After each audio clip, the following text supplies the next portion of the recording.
Welcome back engineers. आज हमारा जावा series का लेक्चर नंबर 12 है, जिसके अंदर हम अपने ऊप्स के कॉन्सेप्ट को पढ़ रहे होंगे। ठीक है। बेसिकली ऊप्स होता क्या है?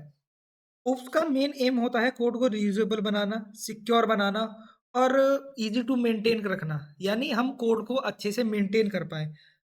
ये बेसिकली रियल वर्ल्ड प्रॉब्लम को इजीली सॉल्व करने के लिए होता है। तो अगर हम लेक्चर नंबर 11 की बात करें, उसके अंदर हमने क्लासेस एंड ऑब्जेक्ट पढ़े थे, जो कि आज की वीडियो के अंदर हमारे बहुत काम आने वाले हैं। ठीक है। अगर हम बात करें ऊप्स के कॉन्सेप्ट की, ऊप्स के अंदर कुछ पिलर्स होते हैं। बेसिकली ऊप्स के हमारे 4 पिलर्स होते हैं, जिन्हें हम बोलते हैं PILLARS पिलर्स। अगर हम पहले पिलर की बात करें, उसको हम कहते हैं एनकैप्सुलेशन। कैप्सुलेशन। अगर हम दूसरे पिलर की बात करें, तो वो होता है हमारा एब्स्ट्रैक्शन। एब्स्ट्रैक्शन। अगर तीसरे पिलर की बात करें, तो वो होता है हमारा इनहेरिटेंस। इनहेरिटेंस। और लास्ट यानी फोर्थ पिलर, वो होता है हमारा पॉलीमॉर्फिज्म। एक एक करके हम आने वाली लेक्चर्स के अंदर इन सबको पढ़ेंगे। आज हम अच्छे से बात करेंगे अपने एनकैप्सुलेशन के बारे में। आखिर एनकैप्सुलेशन होता क्या है? अगर हम एनकैप्सुलेशन का मतलब समझे, यानी वेरिएबल्स और मेथड को एक सिंगल यूनिट में रैप करना और डेटा को डायरेक्टली एक्सेस से प्रोटेक्शन करना, यानी हम डेटा को डायरेक्टली एक्सेस नहीं कर सकते। ठीक है। अगर मैं एक एग्जांपल लूं, तो एग्जांपल हम इससे ले सकते हैं। यानी मान लीजिए एक मेडिकल कैप्सूल आपने सुना होगा। कैप्सूल आप सभी ने देखा है। कैप्सूल कुछ इस तरीके से रहता है और वो डिवाइड रहता है हमारा 2 पार्ट्स के अंदर। ये हमारे 2 पार्ट्स के अंदर डिवाइड हो गया। तो इसके अंदर अगर हम बताएं, तो ये लगा लीजिए डेटा एंड देन हो गए हमारे मेथड। यानी डेटा और मेथड को एक सिंगल यूनिट में रखना हमारा एनकैप्सुलेशन कहलाता है। ठीक है। अब एनकैप्सुलेशन यानी क्या है? इसका अगर हम एक एग्जांपल लें, तो वो होती है हमारी क्लासेस। क्योंकि अगर हम क्लासेस का एक एग्जांपल देंगे, तो क्लासेस के अंदर क्या था? हम वेरिएबल्स और अपने मेथड को एक ही जगह अंडर, मतलब एक ही सिंगल बॉडी के अंदर लिख रहे थे, जो कि हमारी क्लास थी। तो इसी को हम बेसिकली एनकैप्सुलेशन कहते हैं। और इसके अंदर एक और कंसेप्ट आता है कि हम अपने जो डेटा है उसको डायरेक्टली एक्सेस नहीं करने दे सकते। डायरेक्टली एक्सेस नहीं दे सकते, उसका क्या मतलब है? डायरेक्टली एक्सेस का मतलब है, अगर हम एक एग्जांपल लें बैंक अकाउंट का। ठीक है। बैंक अकाउंट, अगर हम सोचे कि हमारा एक बैंक अकाउंट है, उसके अंदर हमारा अकाउंट नंबर होगा और कोई बैलेंस होगा। ठीक है। क्या हम अपने बैलेंस को पब्लिक करते हैं? नहीं। वो कभी भी डायरेक्टली एक्सेस नहीं हो सकता, ना ही कभी डायरेक्टली चेंज हो सकता है। यहीं पे हमारा एनकैप्सुलेशन आता है। अगर हम एनकैप्सुलेशन का यूज करें, तो हमारा बैलेंस जो है उसको हम प्राइवेट रखते हैं। सिर्फ जब हम डिपॉजिट और विड्रॉल करते हैं, उसके थ्रू ही हम अपने बैलेंस को एक्सेस करते हैं, अन्य हम बैलेंस को एक्सेस नहीं कर सकते। पब्लिक भी कोई भी हमारे बैलेंस को एक्सेस नहीं कर सकता, केवल हम ही हैं जो अपने बैलेंस को एक्सेस कर सकते हैं। अगर हम बात करें कि हम एनकैप्सुलेशन को अचीव कैसे कर सकते हैं, तो इसके अंदर हम लिखेंगे how encapsulation encapsulation is achieve in Java. कि जावा के अंदर हम एनकैप्सुलेशन को कैसे अचीव कर सकते हैं।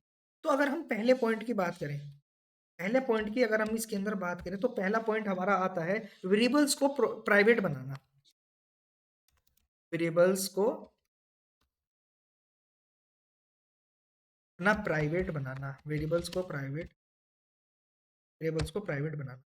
अगर हम सेकंड की बात करें, एक और तरीका, हमें बेसिकली गेटर्स और सेटर मेथड का इस्तेमाल करना है। पब्लिक गेटर एंड सेटर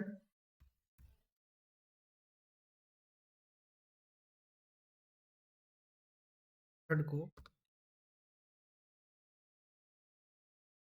अब अगर हम एक एग्जांपल के थ्रू लें, तो हम एक एग्जांपल करेंगे जिसके अंदर हम बेसिकली एक अकाउंट अकाउंट का ही एग्जांपल ले रहे होंगे। मतलब अकाउंट नंबर होगा, उसके अंदर हमारा बैलेंस होगा, और हम देखेंगे कि एनकैप्सुलेशन के थ्रू हम कैसे अपने वेरिएबल्स को प्राइवेट बनाकर हम अपने बैलेंस को एक्सेस करेंगे। तो सबसे पहले हमें क्या करना होगा? एक क्लास बनानी होगी। जावा क्लास बनाएंगे, इसके अंदर हम इसका नाम लिखेंगे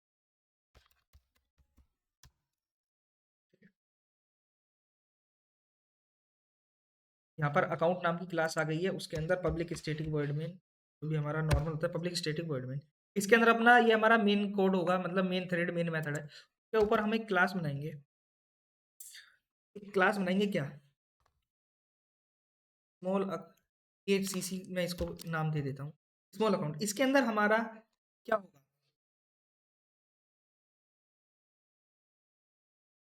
अकाउंट नंबर, अकाउंट नंबर नाम का एक वेरिएबल होगा, ठीक है, जो कि ये पब्लिक है क्योंकि खाली इंट है। एक हमारा बैलेंस नाम का भी होगा जिसको हम प्राइवेट बनाएंगे, तो सिंपली प्राइवेट लिखना है, इंट बैलेंस नाम का वेरिएबल है। ये दो चीजें हैं, एक तो हमारा अकाउंट नंबर, एक हमारा बैलेंस, ठीक है। अब हमें क्या करना है कि अब हमें एक्सेस करना है अपने बैलेंस को, तो उससे हम क्या कर सकते हैं, हम गेटर और सेटर के थ्रू अपने जो बैलेंस है उसको एक्सेस कर सकते हैं, क्योंकि ये प्राइवेट है तो डायरेक्टली एक्सेस नहीं कर सकते। तो एक्सेस, इसको एक्सेस करने के लिए हमें सेटर्स और गेटर्स का जो है यूज करना होगा। बेसिकली अगर हम बात करें सेटर्स की, सेटर्स क्या करता है हमारे, ये क्या करते हैं, जो हमारा वेरिएबल है, जो हमारा प्राइवेट वेरिएबल है उसकी वैल्यू को सेट करता है इनडायरेक्टली, ठीक है। इनडायरेक्टली क्या करता है, वो हमारे जो वैल्यू है प्राइवेट वेरिएबल की उनको सेट करता है। तो सेट करने के लिए अगर हम बताएं, एक मेथड बनाना होगा जो कि होगा हमारा पब्लिक। भाई अगर हमें मेथड एक्सेस करना है प्राइवेट को, पब्लिक चाहिए हमें, क्योंकि अगर हम प्राइवेट बनाएंगे इसको तो प्राइवेट हम ऐसे एक्सेस नहीं, तो हम एक बनाएंगे सेट बैलेंस नाम का, हम एक मेथड बनाएंगे, उसके अंदर एक वेरिएबल पास करेंगे इंट बैल, ठीक है।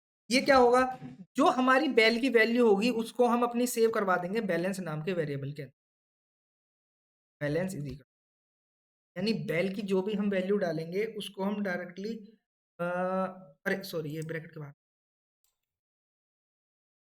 ठीक है, इसके अंदर एक कंडीशन लगाएंगे, अगर बैलेंस की वैल्यू हमारी ग्रेटर देन, बैल की वैल्यू है ग्रेटर देन 0, तभी हम क्या करेंगे, इसके अंदर वैल्यू अपनी सेट करेंगे।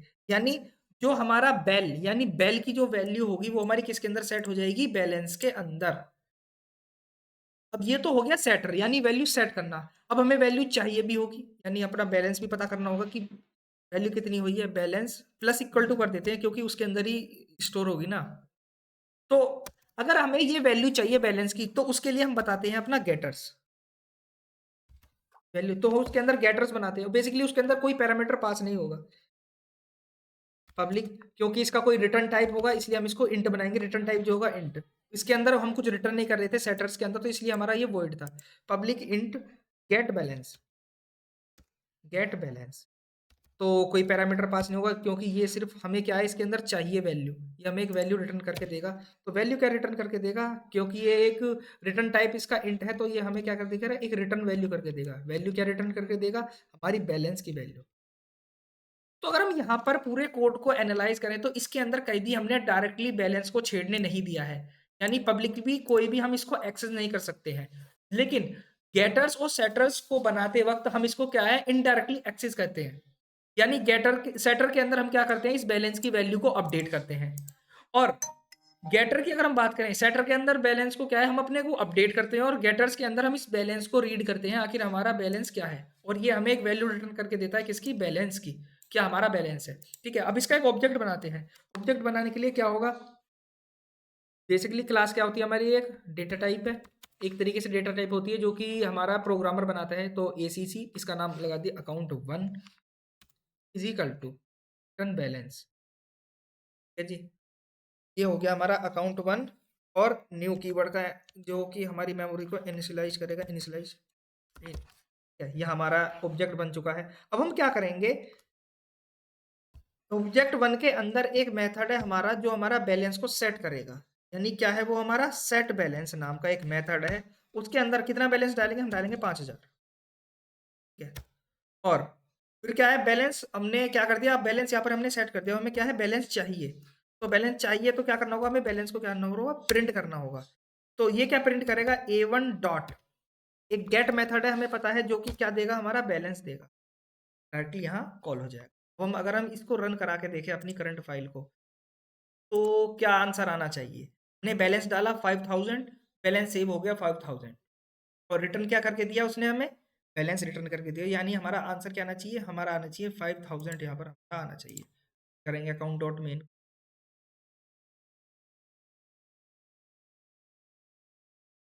आई होप आउटपुट 5000 ही आना चाहिए। हाँ, ये आ गया 5000। अब हमें क्या करना है, मान लीजिए हमने एक और ट्रांजेक्शन करी जिसके अंदर हमने क्या करा,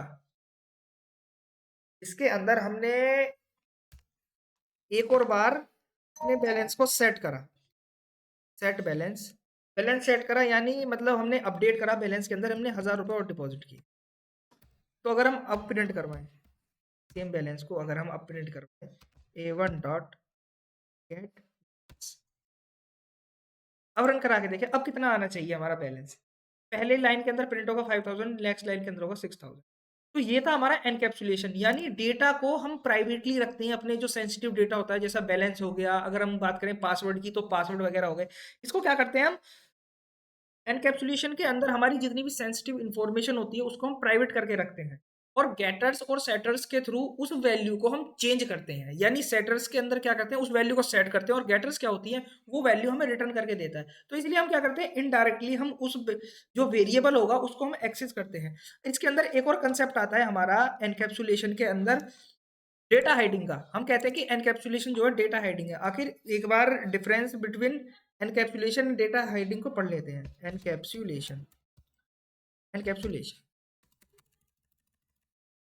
एक होता है हमारा डेटा हाइडिंग। ये दोनों क्या है, बेसिकली ये दोनों अलग अलग कंसेप्ट हैं, दिखने में एक जैसे हैं पर अलग अलग कंसेप्ट हैं। अगर हम एनकैप्सुलेशन के बारे में बात करें तो एनकैप्सुलेशन बेसिकली क्या है, एक कंसेप्ट है, ये कंसेप्ट है। और अगर हम बात करें अपने डेटा हाइडिंग की, ये एक इम्प्लीमेंटेशन है। यानी एनकैप्सुलेशन एक कंसेप्ट है और डेटा हाइडिंग क्या है, एक इम्प्लीमेंटेशन है। मतलब इम्प्लीमेंटेशन आइडिया है जिसको हम अपने डेटा को हाइड करते हैं।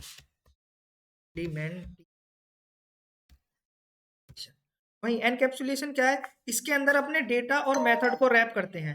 लेकिन डेटा हाइडिंग के अंदर इसमें कहते हैं data plus methods, data plus method, यानी डेटा और मेथड को एक सिंगल यूनिट के अंदर रैप करके रखते हैं। अगर हम डेटा हाइडिंग की बात करें, इसके अंदर हम डेटा को प्राइवेट बनाते हैं। इसलिए हम कहते हैं कि हमारा जो एनकैप्सुलेशन है वो एज अ डेटा हाइडिंग क्या है, काम करता है। अगर हम बात करें, इसको अचीव करने के लिए हम यूज करते हैं अपनी क्लासेस को। ठीक है, एनकैप्सुलेशन को अचीव करने के लिए हम करते हैं क्लास, क्योंकि क्लासेस के अंदर हमारा डेटा और मेथड एक ही सिंगल यूनिट के अंदर रहते हैं। अगर हम इसके अंदर बात करें, इसके अंदर एक्सेस मॉडिफायर का यूज होता है। एक्सेस मॉडिफायर्स, एक्सेस मॉडिफायर्स यानी जो कि अभी हमने बात किया था, पब्लिक प्राइवेट वगैरह होगी, डिफॉल्ट होगी, इसको हम आने वाली वीडियोस के अंदर समझेंगे। ठीक है, इसलिए हम क्या है, डेटा हाइडिंग और एनकैप्सुलेशन के अंदर मैंने डिफरेंस बता दिया, क्योंकि ये बहुत ही ज्यादा क्या है, एक सिमिलर सा कंसेप्ट है। एनकैप्सुलेशन एक कंसेप्ट है, डेटा हाइडिंग क्या है, एक प्रैक्टिस है जो कि इंप्लीमेंट करी जाती है हमारी, जो कि हमारी क्या होती है, इंप्लीमेंट होती है। एनकैप्सुलेशन के अंदर हम डेटा और मेथड्स को एक सिंगल यूनिट के अंदर रखते हैं। लेकिन अगर हम बात करें डेटा हाइडिंग के अंदर क्या है, हम डेटा को प्राइवेट बनाते हैं, जैसे अभी हमने वेरिएबल्स को बनाया था अपना प्राइवेट, जैसे बैलेंस हो गया। अगर हम बात करें एनकैप्सुलेशन को अचीव करने के लिए हमें क्लासेस की जरूरत होती है, वहीं हमें डेटा हाइडिंग को अचीव करने के लिए एक्सेस मॉडिफायर्स की यूज होती है।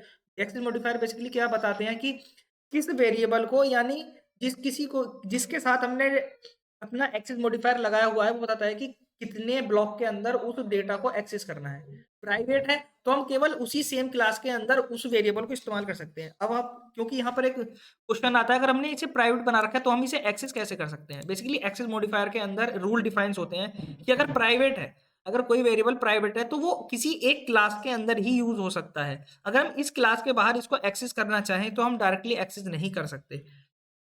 ठीक है, तो अगर हम बात करें इंटरव्यू क्वेश्चंस की एनकैप्सुलेशन के ऊपर, सबसे पहले तो ये है कि ये क्वेश्चन आ सकता है कि एनकैप्सुलेशन है क्या, हम बता देंगे wrapping data and method into a single unit. ठीक है, अगर हम एक और क्वेश्चन आता है, how encapsulation is implemented in Java, तो उसका आंसर क्या होगा, उसका आंसर बहुत ही इंटरेस्टिंग है। उसका आंसर होगा कि हमें क्या है, प्राइवेट वेरिएबल्स को यूज करना चाहिए। ठीक है, हम यूज करते हैं अपने प्राइवेट वेरिएबल्स को, और जो हम मेथड बनाते हैं वो पब्लिक मेथड होते हैं, कौन से, गेटर्स और सेटर्स मेथड के। ठीक है, अगर हम एनकैप्सुलेशन का वन लाइन एग्जाम आंसर की बात करें तो ये हो सकता है, encapsulation is the process of binding data and matters together and protecting data using access modifiers. यानी इसका मतलब क्या है कि डेटा और मेथड को एक दूसरे के साथ बांध कर रखें और अपने डेटा को प्रोटेक्ट रखें। यानी सेंसिटिव डेटा जो है, सेंसिटिव वेरिएबल्स जो है, जैसे कि बैलेंस हो गए और हमारा पासवर्ड हो गया, उनको एक्सेस मॉडिफायर्स का यूज करके प्रोटेक्ट रखा जाए। तो बेसिकली यही था हमारा एनकैप्सुलेशन। तो आई होप आपको समझ में आया होगा। अगली वीडियो के अंदर हम बात करेंगे इनहेरिटेंस की। ठीक है, तब तक के लिए bye bye, keep coding and thank you.